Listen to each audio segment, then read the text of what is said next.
Hello and welcome, thanks for tuning in market check at Devendra Chouksey में आपका स्वागत है। और बाजार खुलने के बाद बाजार का हाल कैसा नजर आ रहा है इस सेगमेंट में ये हम आपको बताते हैं। पॉडकास्ट में बाजार खुलने से ठीक पहले आपको आज बाजार के सेंटिमेंट्स कैसे दिख सकते हैं, बाजार में किस तरह के ट्रिगर्स हैं जिस पर नजर रखनी है, सपोर्ट लेवल्स, रेजिस्टेंस लेवल्स क्या हैं, वो सब हम बताते हैं। और इस सेगमेंट में हम बताते हैं कि आखिर बाजार खुला कैसा और हमारे पॉडकास्ट का कितना इम्पैक्ट है जो कि बाजार खुलने के बाद सटीक साबित हो रहा है। बाजार खुलने से पहले पॉडकास्ट में मैंने बताया था कि क्लियरली ग्लोबल सिनेरियोस काफी कमजोर हैं। भारतीय बाजार ने कल काफी बड़ी गिरावट देखी थी और उसी तरह के सेंटिमेंट्स इवेंचुअली आज के सत्र में भी नजर आ सकते हैं और ऐसा ही नजर आ रहा है। चलिए शुरुआत ग्लोबल मार्केट सिनेरियो से ही। यूएस बेंचमार्क इंडेक्स जिसकी हमने बात की थी काफी कमजोरी देखने को मिली, चाहे नैस्डैक हो, डाउ हो, S&P हो, भारी गिरावट के बीच क्लोज होते हुए दिखे थे। ऑफ कोर्स वहां पर भी अर्निंग सीजन चल रहा है और जैसे जैसे अर्निंग्स आ रहे हैं और उसके अलावा भी कई सारे ट्रिगर्स हैं जो कि प्ले आउट कर रहे हैं। एशियन मार्केट्स की आज शुरुआत हमने शार्प लोअर लेवल्स पर देखी थी, चाहे फिर वो गिफ्ट निफ्टी से शुरुआत कही जाए, हांगकांग के बाजार, कई के बाजार, जापानीज मार्केट्स में हर जगह हमने देखा गिरावट जो है हावी होती रही और इसी का एक इवेंचुअल इम्पैक्ट था जो कि भारतीय बाजार पर भी आना था। उसी की बात करेंगे, लेकिन कमोडिटी प्राइसेस भी देख लीजिए। ब्रेंट क्रूड जो है नियर $90 बैरल के आसपास ट्रेड करता हुआ सेफ हेवन कमोडिटी में हम हलचल जरूर देख रहे हैं, क्योंकि जब जब बाजार में गिरावट या वॉलेटिलिटी आती है गोल्ड सिल्वर पर सभी की नजर आ जाती है। तो बेस मेटल्स और साथ ही बुलियन मार्केट पर नजर होनी चाहिए। मार्केट ओपनिंग भारतीय बाजार क्योंकि इतनी ज्यादा गिरावट कल हम देख चुके थे, उसके बाद सपोर्ट विदेशी बाजार से भी नहीं मिले। यूएस की मार्केट टूटे, एशियाई बाजार में कमजोरी थी, तो सीधे तौर पर बात जाहिर थी कि भारतीय बाजार भी कमजोरी के साथ ही खुले थे और ऐसा ही होता हुआ दिखा। लोअर एंड्स पर हमने देखा अक्रॉस इंडिसेस भारतीय बाजार की शुरुआत जो है कमजोरी के साथ ही होती हुई देखने को मिली। इंडिसेस में कमजोरी हावी होती रही और उसी के साथ स्टॉक स्पेसिफिक मूव्स की अगर बात करें, ऑफ कोर्स इस कमजोर बाजार में वॉलेटिलिटी में टॉप मूवर्स थे, लेकिन वो टॉप मूवर्स भी रिजल्ट बैक्ड थे या फिर न्यूज फ्लोज के चलते।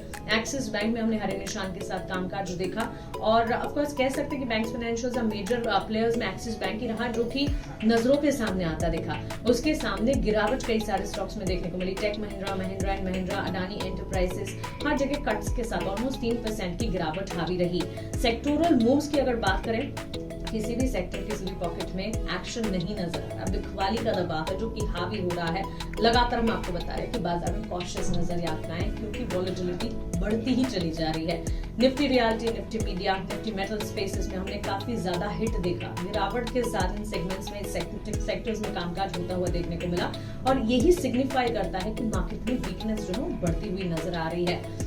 कल की स्ट्रॉन्ग सेलिंग की अगर बात करें एफआईएस डीआईएस की तरफ से हमने देखा कि छोटे छोटे क्वांटम में सही, लेकिन पिछले 2 ट्रेडिंग सेशन में बाइंग थी, लेकिन कल वो सेलिंग में तब्दील होती हुई दिखी। तो कह सकते हैं कि एफआईएस की तरफ से भी सपोर्ट्स पर नहीं है। एडवांस डिक्लाइन रेशियोज की अगर बात करें, 82% ऑफ द स्टॉक्स जो है वो रेड में यानी कि बिकवाली के साथ ट्रेड करते हुए दिखे, जबकि 14% स्टॉक्स में हमने पॉजिटिविटी देखी जो कि ना के बराबर ही कही जाएगी। आइए अब बात करते हैं स्टॉक स्पेसिफिक मूव्स के, रिजल्ट बैक्ड एक्शन की। टेक महिंद्रा से शुरुआत करेंगे। कमजोर नतीजे थे, हमने आपको पॉडकास्ट में बताया था। एक्सपेक्टेशन से भी कमजोर नंबर्स थे। रेवेन्यूज में क्वार्टर ऑन क्वार्टर बेसिस पर डिक्लाइन देखने को मिले थे और वीक अर्निंग्स के ही चलते जब बाजार खुले तो हमने देखा कट्स के साथ ऑलमोस्ट 3% की गिरावट पर टेक महिंद्रा का स्टॉक ट्रेड करता रहा। एक्सिस बैंक स्ट्रॉन्ग नंबर्स देखने को मिले थे और इसी के चलते बाजार जब आज खुले तो एक्सिस बैंक एकमात्र स्टॉक था जिस पर नजरें टिकी हुई रही क्योंकि वहां पर पॉजिटिविटी थी। हमने देखा कि नेट इंटरेस्ट मार्जिन जो है वहां पर एक पॉजिटिविटी ऑफकोर्स देखने को। नंबर्स की अगर बात करूँ, face of it banks financials में एक्सिस बैंक के नंबर्स में पॉजिटिविटी थी। रिपोर्ट किया इन्होंने नेट इंटरेस्ट मार्जिन जो है वो इंप्रूवमेंट के साथ ऑलमोस्ट 4%। लोन ग्रोथ जो था वो भी स्ट्रॉन्ग रहा ईयर ऑन ईयर बेसिस पर 23%। डिपॉजिट ग्रोथ भी काफी स्ट्रॉन्ग था। इसी के चलते जब बाजार खुले, ऑफकोर्स गिरावट भरे बाजार इसलिए ज्यादा परफॉर्म नहीं कर पा रहा था, लेकिन 1% की बढ़ोतरी और इस बाजार में अगर बढ़त के साथ खुला तो ऑफकोर्स इस पर एक नजर होनी चाहिए। शालिया होटल्स के नंबर्स लाइन थे। 27% रेवेन्यू ग्रोथ देखने को मिली, 49% ऑपरेटिंग प्रॉफिट ग्रोथ देखने को मिला, लेकिन बाजार खुलने के साथ हमने देखा ऑलमोस्ट 1% की गेन से स्टॉक में नजर आए। जुबिलेंट फूड वर्क्स कल मैंने आपको बताया था इनफैक्ट, और आज सुबह भी पॉडकास्ट में मैंने बताया था कि क्विक सर्विस रेस्टोरेंट प्लेस पर भी नजर होनी चाहिए। कंपनी के नतीजे कमजोर थे और नतीजों का ही असर था कि स्टॉक में करीब 4% की गिरावट देखने को मिली, एक बड़ी गिरावट देखने को मिली। और आने वाले क्वार्टर्स के लिए भी अब देखते हैं मैनेजमेंट किस तरह से सिनेरियोज बदलती है या फिर किस तरह से कारोबार विस्तार या बिजनेस डेवलपमेंट की कोशिश होती है, लेकिन फिलहाल नतीजे कमजोर और उसका एक असर देखने को मिला जुबिलेंट फूड वर्क्स में।